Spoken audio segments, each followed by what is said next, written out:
Why so many folks are wrong about Capital One and the Venture X. What's up guys, Luke here from Luke's Points and Miles. Today I'm going to expose to you why so many folks, even creators, are just plain and simple wrong about their take on Capital One and the Venture X. Now this may rub some folks the wrong way, and remember, this is just my take. But I've been watching so many folks over the years throw shade at Capital One and the Venture X, and this includes just making things up and attaching rules to that issuer that really just do not exist. Today I'm going to give you 5 big reasons and a bonus reason at the end why so many people, even creators, are just completely wrong on their take with Capital One and the Venture X. But first, if you are new here, I talk about credit cards, points, miles, cashback, and travel. If that's something that could interest you, consider becoming a subscriber. And if you get any value at all from this video, slap that like button for me. Liking the video really does help get it in front of a few more eyeballs, so I thank you ahead of time. Now, let's get into it. Reason number 1 folks hate on Capital One and the Venture X seems to be simple at first. They can't get approved for the card, or they haven't been approved for the card. But when we do look further into this, it's more than just Capital One's quirky approval rates. First off, so many times this is the case. Guys will routinely say, Capital One hates me because I have a high credit score and so many different credit cards. First off, I can promise you, Capital One does not hate you. Banks are money-making machines and you're just a profile. No emotions there. Also, I want to ask you a very simple question. If you owned a business and you could use a procedure or an application that would roughly indicate which customers would be severely unprofitable for you compared to other more profitable customers, and you had the ability to just ignore ones that were suboptimal for you, would you use it? Are we, credit card enthusiasts, really this hypocritical? We tell folks all the time to ignore this card and that issuer because there are better options out there, and now we're trying to cry about a faceless corporation that only exists to profit shareholders for doing the same thing. Come on guys, you're hating the player and loving the game for yourself. But it's really not even that simple. It really couldn't be, could it? So many of these Capital One hates me guys won't even apply for the card. Yes, you heard me right. They will play with that pre-approval tool, and if they aren't pre-approved, they'll tell everyone they were denied. Just isn't the truth. Have some minerals and actually apply for the card. Oh, and there are even more ways to get the Venture X besides applying for it. I didn't think I would be approved for the Venture X, so I did a product change from another Capital One card to it. That was in its first year, and I haven't regretted it one day. I've always said there are 2 cards out there that I would still recommend even without a welcome offer, and one of them is the Venture X. So if you won't apply for the card, apply for a Quicksilver and then product change it at some point. I understand that doesn't sound like a great idea, but long term, what is the harm? But guys, I do understand if you can't earn Capital One miles on referrals, then the next best thing is to just trash the card and the ecosystem. And that's another perk of the card, is something that we rarely talk about. Just having it allows you to earn 25,000 venture miles per referral with a 100,000 mile yearly cap. Now remember, it has to be a new Capital One customer to earn that referral. And this is just as good as any time to remind you that I will put my personal referral links for Capital One cards in the description below. No shame in my game at all. Reason number 2 is very, very interesting to me. There is a Capital One bucket myth. There are theories perpetuating around the internet that when you apply for a Capital One product, then you are forever held to that same profile, even years later. So if you have a thin credit profile and you get a $500 credit limit, then you're going to forever be stuck with a small credit limit, even after becoming a millionaire. I'm sure that seems true to so many people, but it's most likely just something that has been retold so many times to make folks feel better about not taking control of their own relationship with Capital One. Sometimes you need to call them, write a letter. Personally, I've had large credit limits and small credit limits with Capital One. And during COVID, they dropped one card from 25K down to 5K. What do I care? My last approval was a Saver card, and they gave me, I think, a $1,200 limit, which I think is pretty crazy. but it's $8,000 now, which is plenty for me. My Venture X is up to $33,000, and you can request an increase online with just one click. Don't let internet lore of buckets and such prohibit you from reaching your full Capital One potential.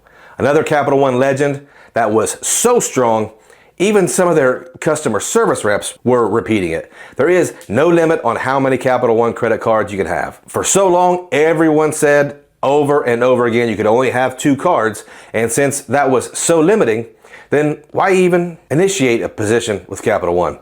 It's just not true. I have 3 Capital One cards, and I would not be afraid to apply for a 4th one if something good came out. Always question when someone quotes a credit card rule, because most of us know that with a lot of those, while supported by plenty of data points, are just common practices and not actually rules. Next reason, and this one is near and dear to my heart, Capital One sucks because they don't have any good transfer partners because I only fly domestic. Right. This rule is folks that hate on Capital One don't understand how to play on expert mode. These are the same folks that don't know that booking a flight in the portal still allows you to include your loyalty number, and you'll earn airline miles and status with that airline.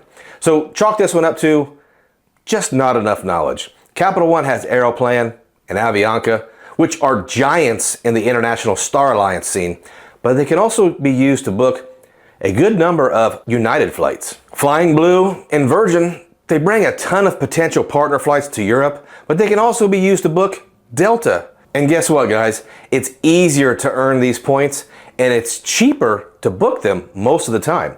Capital One also has Avios, which includes tons of carriers, including American Airlines. And finally, no one ever talks about all Accor live limitless hotels. Take some time and check those out. They're not as easy or as consistent as Hyatt, but there is some great value there. Again, knowledge will change everything. Reason number 5 is this. How many times have you heard, well, they only have 3 lounges? For a long time, this was at least partly true, but you still need to include the Priority Pass lounges because sometimes those are just fine for a quick layover and a cup of coffee. But you might not know that Capital One is slowly building out these lounges. Think about where you might connect for your domestic and even your international flights. Capital One has lounges in Dallas, which is a huge American Airlines hub, Denver, which for me is a popular layover for all the United flyers. They have AID, which is a connection for Caribbean and European flights.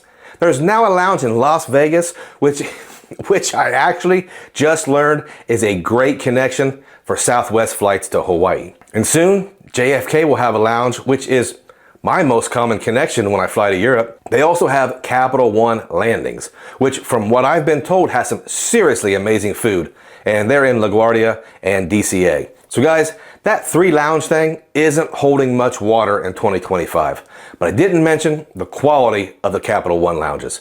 I've walked right past the Centurion Lounge in Dallas to go straight to the Capital One lounge, and it's not even a real decision. I missed my flight at Washington Dulles one time. I spent like 3.5 hours in that lounge, and it was a godsend. Great food, great drinks, and you will not hear me say this very often because I'm a pretty big introvert, but the staff there was super cool, and it really was like hanging out at a vacation destination while I waited to go home. I put Capital One lounges above everything else I've been to domestically. That includes the Sapphire Lounge. And guys, remember this. If you are flying international, business, or first, you'll have even more lounge access. Guys, this is a good time to tell you about my members only videos on most Sundays. These videos are a little spicier, or maybe just not something meant for public consumption. If you want access to these videos, you can join my channel membership for just $2.99 a month, and you can quit anytime. You can even join, binge the videos, and then cancel. It will not hurt my feelings. Click the join button below there next to the subscribe button if you're interested. If not, no worries. Okay guys, I do have a bonus reason, and I'll just get to it. These folks are obviously not using other Capital One products. Capital One has a great app. They have a decent high yield savings account, and I've used all these plus their checking account for years. CD rates are a lot of times competitive, and it's easy to buy and cash them out. There's also Big League Capital One shopping portal deals, and their cash back cards cash can be converted to miles if you hold a Venture Miles earning card. So guys, I hope I didn't ruffle any feathers with this one, but I don't think people are getting the right information about Capital One. I mean, how many of them routinely mention the future nerf of the Venture X, all while all their favorite cards have rising fees? The Venture X has been basically the same since its inception.